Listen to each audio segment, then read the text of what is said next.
Alors, il y a une proposition que j'ai faite en commission, mais j'ai vu que le rapporteur de la commission ne l'a pas rapportée. Il est vrai que ce n'est pas lui qui l'a présidé à ce moment-là. C'était une proposition d'amendement sur la procédure. Vous allez voir que la proposition que je fais ressemble à une autre proposition que j'avais déjà faite lorsqu'il s'agit de vendre des biens appartenant à la collectivité. Alors, il est bien dit qu'il y aura un appel public, même s'il y a un seul demandeur. Pour la transparence, on fait un appel public à candidature. Les offres sont analysées, il y a un rapport d'analyse des offres, et je constate qu'une fois de plus, on confie au PCE tout seul, sans d'autre avis, sans d'autre position d'élu, tout seul le soin de décider à qui il attribue ce domaine public à titre provisoire. C'est pour cela que nous portons un amendement qui consiste à dire que le rapport d'analyse des offres sera examiné par une commission constituée à la proportionnelle de tous les groupes qui composent la société. Et cette commission va faire une analyse des offres, va classer les offres, et puis derrière, l'exécutif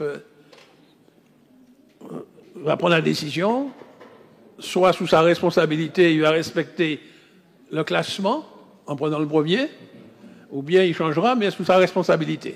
Mais nous pensons que pour la transparence, une fois de plus, parce qu'il s'agit de biens publics qui appartiennent à tous les Martiniquais, à tous les contribuables, on ne peut pas confier à une seule personne le soin d'en disposer, sans que tous les élus représentatifs de la population, par le biais de leurs représentants, aient leur mot à dire.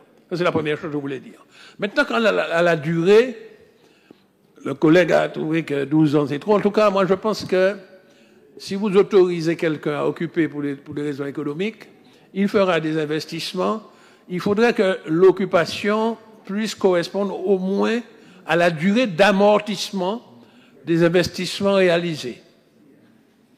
Alors, peut-être les investissements seront amortis en moins de 12 ans, mais je préconise que l'on analyse cela pour que les investissements faits soient amortis au moins sur la durée de la période d'occupation. Alors, je n'ai pas de chiffres à avancer, mais nous avons des experts qui connaissent bien les durées d'amortissement des investissements, si on pouvait caler l'occupation. Sinon, nous allons dégoûter, parce que c'est un investissement pour motif économique, hein, c'est-à-dire que c'est pour permettre à quelqu'un de gagner sa vie.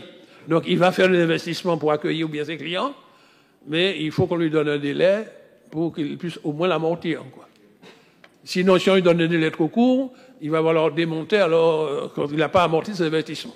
Voilà, j'en ai fini.